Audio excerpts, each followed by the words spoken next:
Welcome back, dear viewers. And now, in this segment, we are going to talk about training young youths to find suitable jobs, how to encourage young entrepreneurs, and how to increase potentials and skills in young generations. And we are joined here by Mr. Abdo Magdi. He is entrepreneurship expert. Good morning. Good morning, Mr. Abdo. Mr. Abdo, can you please highlight briefly the key trends in the workplace today as a result of the changes in the technology and in the economy? Yes, I think by looking at the economy and the evolution of technology and the promises of new trends like artificial intelligence and automation, and even the trends in the past 20 years when it comes to like the way the economy works and the increase of on-demand products and services, that there had been a shift on having a lot of laborers working on demand and moving into being self-employed.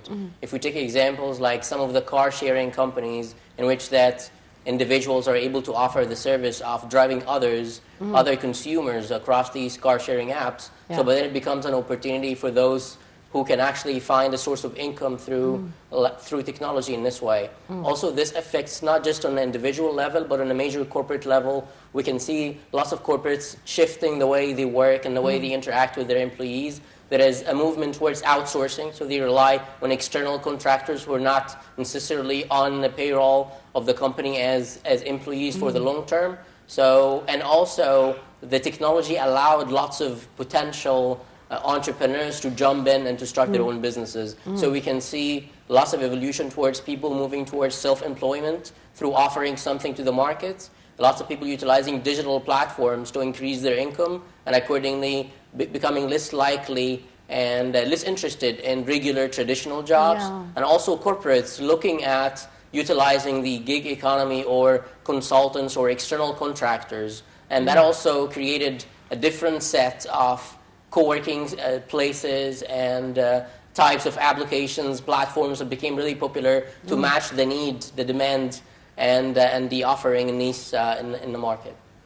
Now, Mr. Magdi, we have some new concepts in our world of economy, like self-employment, freelancers, outsourcing sites. Can you elaborate on these new concepts?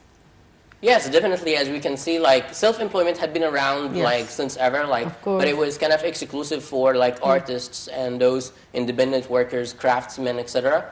I think what we can see right now in terms of entrepreneurship or self-employed is that there is a larger opportunity for like different types of professionals, white-collar professionals, to get into being self-employed. So the opportunity having digital channels and also different tools to find jobs like LinkedIn, like Facebook, etc., to be able to promote themselves and find jobs. This allowed a different category of people to jump in and being able to become self-employed. As a result, these people are actually doing business. They will look for the places, for the services that they can rely on to expand their businesses. So if you can think about it, where should these self-employed work? Should they start their own offices?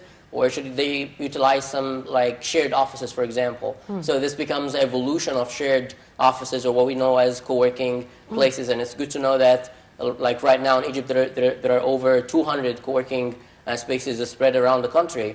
So not only in Cairo and Giza, but all over Egypt, all over Egypt. Yes, and I think most of them are in Cairo and Giza. So it's quite becoming quite intense in terms of the availability of these spaces that's available for those who are self-employed and working on their own to utilize it at their own offices. So that's for like self-employed and entrepreneurship. We can look lots of corporates. They are changing the way they hire others for particular jobs. So there is a movement towards outsourcing. There's a lot of external consultants, utilization of outsourcing sites where the corporate can post different jobs and different, and also relying on innovation programs, even like bringing people from outside the country to bring in ideas and come up with products for some of their challenges. So these are all kind of trends that evolved from the changes in technology and the way like people work.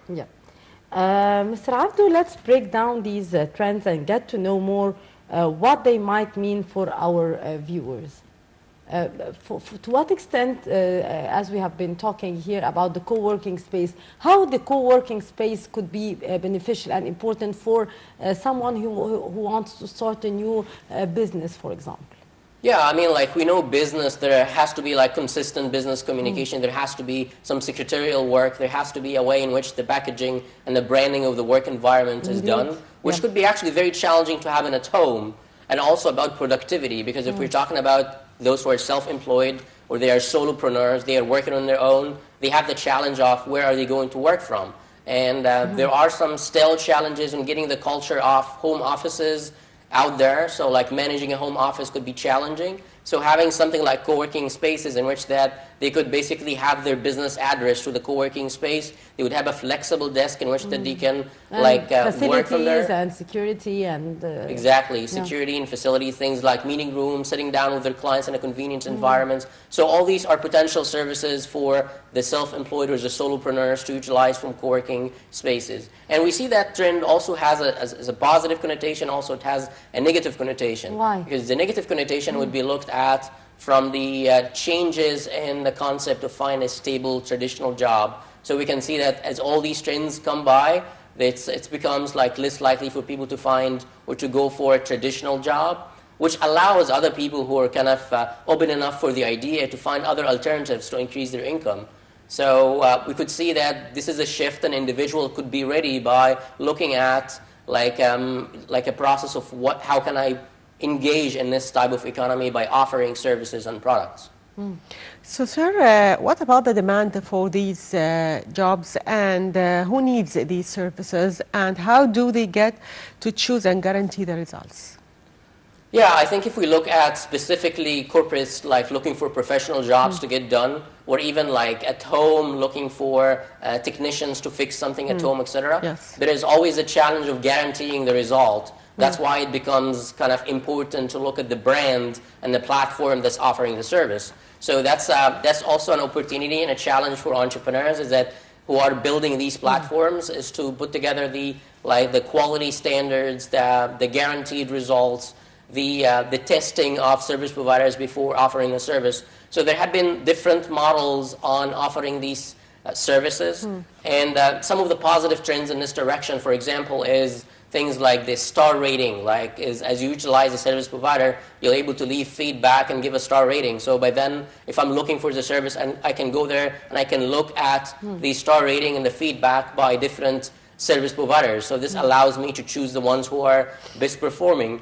Also, it allows for those who are getting theirs to offer services even for free to increase the rating. So accordingly, having things like rating systems allows for professionals who are offering the service, and also for those utilizing the service to have an expectations about how things are going to go in the future.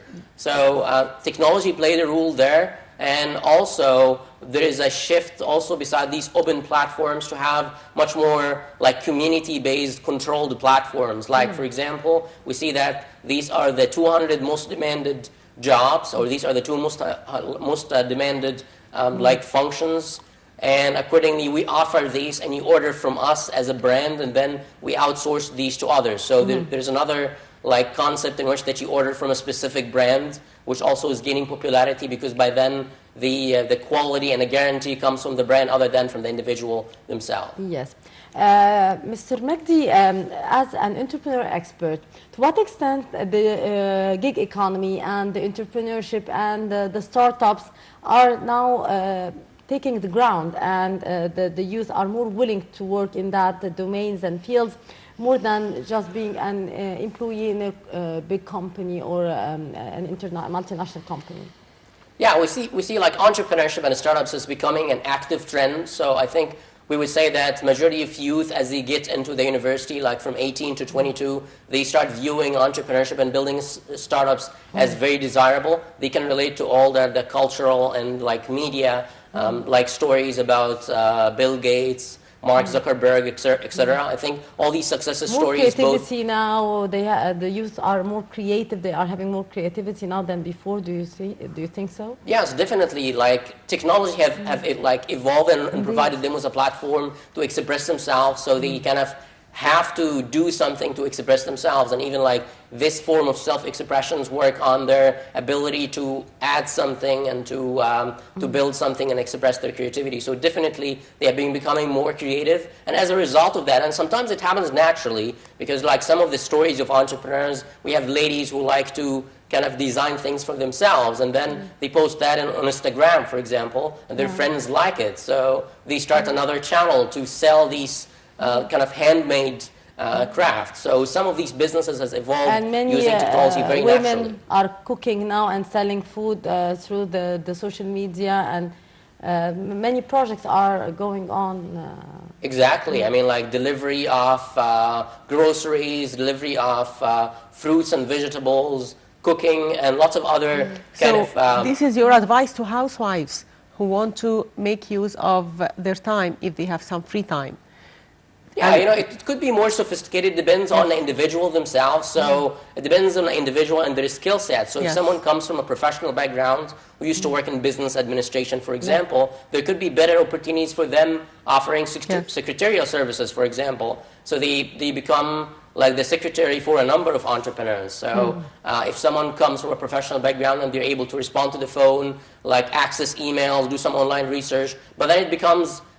it could be more like higher value service to offer secretarial services in case they are better at it from other, but definitely those who are better at cooking, they can actually like start offering like cooking services and different types of services. So I think it would get back to the individual, understanding their core competence, and accordingly they would be able to focus on that, and that's where they can find success in an open economy, because if they are like competent at that, if they do a good job, so by then their brand is going to be known, and accordingly they're going to get more clients and will be able to grow this even beyond an individual business. It could grow to a lot of companies. Like there is lots of like household businesses that are starting from home, for like students and their mothers. They're starting to like do the cooking business and selling that, and then they start building, like doing ads, and by then it goes beyond their home. Yeah, so and they have to now, get a kitchen and start shops, offering they are them. opening shops and chains as well. Many that start with small businesses and then they expanded to a great extent. Exactly, exactly. So it becomes a very interesting test bed for new ideas. So I think like for individual, they could look at the top 3 things they are very passionate about. There is something we call the hedgehog concept. Like the hedgehog concept is the intersection of what you're passionate about, what you're competent at, and what you can make money doing. So if someone would be able to list the things they are very passionate about, they are competent at, and they could make money with, they could experiment with like a few things, a few offers, and out of this you would select something that's much more consistent, could generate more consistent income from them. Okay, I'd like to thank you, Mr. Abdou Magdi, entrepreneurship expert, for being with us today. Pleasure. Thank you very much, Mr. Abdou, and happy Eid. Thank you. Thank you. And this brings us, dear viewers, to the end of today's edition of the Breakfast Show. I'd like to thank my colleague Mahisti Robia. Thank you, Mahisti. Thank you very much, Shireen. And with that, our dear viewers, we come to the end of this edition. Till tomorrow with another quiz. Goodbye for now.